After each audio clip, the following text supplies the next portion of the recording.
El trastorno por déficit de atención con hiperactividad es el trastorno neurobiológico que más afecta a niños, adolescentes y adultos a nivel mundial y que tiene que ver específicamente con la presencia de 3 síntomas principales. El problema es tu capacidad para poner atención. Y no solo es cómo pongo atención, yo siempre les digo que es muy interesante porque no solo es cuando estoy tomando una foto al cerro o una flor, ¿no? Que nada más estás clavado ahí, sino es como cuando vas en el coche, te vengo escuchando a ti en la radio, ¿no? Vienen mis hijos peleándose, se va a poner el siga, se va a atravesar el señor con el perro y tienes que coordinar todos esos estímulos para que cuando se ponga el siga tú avances y no tengas un accidente. Además, la atención tiene que ver en los fenómenos de cómo planeas, organizas y ejecutas tus accionares cotidianos, lo cual lleva, por ejemplo, en un adulto a que procrastine, ¿no? La procrastinación es luego lo hago al rato, lo hago mañana y nunca lo hases hasta el final sales corriendo. Okay. Luego la hiperactividad. Okay. La hiperactividad estamos hablando tranquilos. Estamos chupando tranquilos. Exacto. La hiperactividad es este fenómeno de movimiento muy constante, ¿no? Que se da en los niños y que parecen como un coche mal carburado, ¿no? Que está todo el tiempo moviéndose, que incluso hay una hiperactividad verbal que se da más en mujeres que en hombres. Y la impulsividad tiene que ver con algo que es cómo regulo mis impulsos, se llama el control inhibitorio. Es como de repente ahorita tengo ganas de tomarme un café, ¿no? Y pues aunque estoy hablando contigo, voy, me paro y me sirvo el café y me regreso y como que no pasó nada, ¿no? Entonces, que a veces se calcula como un fenómeno de agresividad. Y digo, de agresividad, y no, es cómo voy tomando malas decisiones en mi vida por no tener y darme 2 segundos en ese espacio, ¿no? Yo les digo que es como cuando vas en el coche y te vas a pasar la preventiva. ¿Por qué no te la pasas? Porque va tu esposa al lado y te va a regañar, compadre. Si no, si te pasas la preventiva, ¿no? Independientemente de si chocas o no. La mayoría de las veces no vas a chocar, pero va a llegar un momento que vas a tener un accidente. Por eso el trastorno por déficit de atención. Bueno, algo que es muy importante es un trastorno que se origina y que viene desde la niñez. Las manifestaciones te tienen que dar desde los primeros años de vida. Tienen que ser persistentes. Esto es, no solo me pongo impulsivo con mi jefe, ¿no? O nomás me pongo impulsivo con una persona, sino lo hago en más de un ambiente. Se da, afecta muchas de mis situaciones, no solo escolares, sino también sociales, familiares. Tiene que tener un coeficiente intelectual normal y no tiene que tener ninguna enfermedad neurológica que te pueda explicar por qué estás teniendo problemas de atención. Algo que nos pasa mucho, por ejemplo, es llega un niño que dice que tiene un problema de atención, ya le hicieron la evaluación, tiene un trastorno de atención y nadie se ha dado cuenta que tiene una cabeza pequeña que se llama microcefalia, ¿no? Y entonces de repente es cuando nos apoyamos de las estructuras por imagen, ¿no? O de repente tiene un hipotiroidismo subclínico, ¿no? Y entonces es el problema del hipotiroidismo el que está generando esto. O un tumor, ¿no? Entonces, por eso es tan importante que cuando tienes un hijo que está teniendo esas dificultades, pues puedas llevarlo a un médico para que haga una evaluación y sobre eso se puedan tomar estrategias, ¿no? Ok, pero ¿cómo nos damos cuenta? Porque a veces los padres no nos damos cuenta. Y quiero entender cómo podemos darnos cuenta y cuál sería el proceso a seguir. Sí, ¿cuál sería el proceso Exacto. a seguir? Mira, yo lo que te digo es, y lo platicamos hace rato, ¿no? Que Emily da muy buena estrategia sobre eso. Es, primero tengo que estar abierto y tengo que ver cómo se está comportando mi hijo. Creo que los niños hiperactivos impulsivos es difícil que no te des cuenta, ¿no? Porque es un niño que todo el tiempo, todos los días es alta, ahora le llaman niños de alta demanda, ¿no? Que se sale, golpea, no hace caso, se sale del salón de clases y que esto no solo lleva 15 días, sino ya lleva 6 meses, lleva un año, ya le cambiaste la maestra, lo cambiaste 3 veces de colegio, ¿no? Ya le cambiaste la dieta, ya le dejaste de dar colorantes, le dejaste de dar refrescos y al final sigue, ¿no? Sigue de lleno. Entonces eso es más fácil. Lo que es más difícil es la atención, porque es qué tan atento eres tú.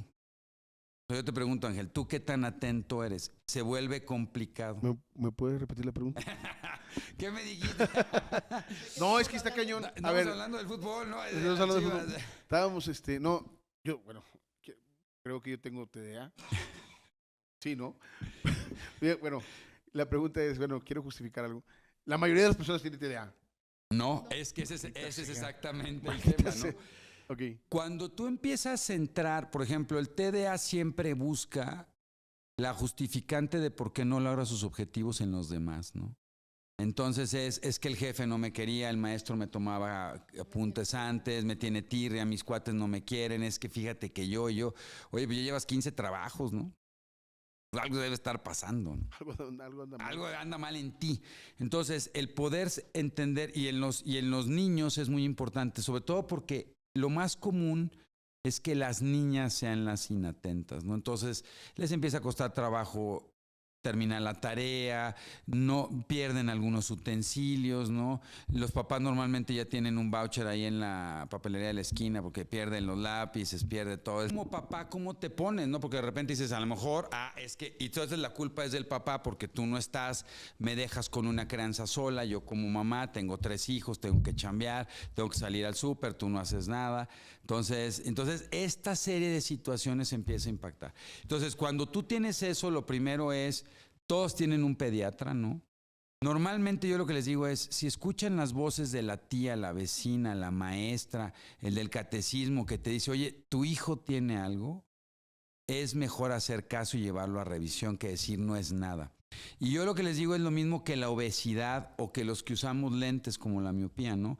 O sea, si yo no alcanzo a ver, no estoy copiando, me tropiezo y te dicen, oye, a lo mejor tu hijo necesita lentes, nah, no es cierto, ¿no? Es como si yo te digo, tú necesitas lentes y, ay, doc, usted tiene ojos de optometrista o qué, ¿no? Entonces es, oye, pero está teniendo características que hacen pensar que puede tener un problema ocular. Entonces, llévalo. Ayer, por ejemplo, estaba viendo, y esto lo tomo como ejemplo, me llevaron un chavito de 12 años que tiene tics motores, que es la presencia de movimientos, ¿no? De ojos, empiezan a tener movimientos involuntarios Oye, todo el tiempo. No sabía cómo se llama eso, pero vi un TikTok de un cantante, ¿no? ¿Cómo se llama? Estaba en un concierto y empezó a hacer. Toda la gente lo empezó a cantar su canción y él como que se tranquilizó, se quitó. Está en TikTok, lo vi, me encantó porque está en una audiencia, él empezó a cantar y empezó. Se llaman tics motores. Sí, motores. Entonces, fíjate, ayer van los papás y te dicen, es que ya no sé si es porque usa el celular o a lo mejor porque cambió la maestra, le va a los Pumas, ¿no? Estaban perdiendo. Es lo más normal. Y entonces le dices, a ver, no, los tics motores es un fenómeno genético que se expresa en el adolescente. Entonces, no tiene que ver con todo esto que es que no está durmiendo, ¿no? No duerme lo suficiente, está haciendo mucho ejercicio porque está de portero, me decían los papás. Buscas una cantidad de explicaciones para justificar y dices, el problema es biológico. Entonces es tranquilos, ¿no? Y das explicaciones y qué puedes hacer y qué no, pero al final eso es muy importante. Entonces en TDA, yo creo que si alguien te está diciendo que tu hijo no lo está alcanzando, ¿y por qué es importante? Porque al final esto los lleva a un nivel de frustración a los chavitos, donde se empiezan a comprar que no pueden, se empiezan a comprar que no son buenos, se empiezan a pensar que no son tan inteligentes como su amiga, ¿no? Porque al final el nivel de atención o de complejidad de matemáticas es, oye, pues que nos vemos iguales, ¿no? Entonces, si nos vemos iguales, ¿por qué no puedo yo solucionar lo mismo? Entonces, es decir, tienes una situación que no es por tu capacidad intelectual, sino es porque pues, te hacen falta. Yo siempre les digo que te hace falta lente.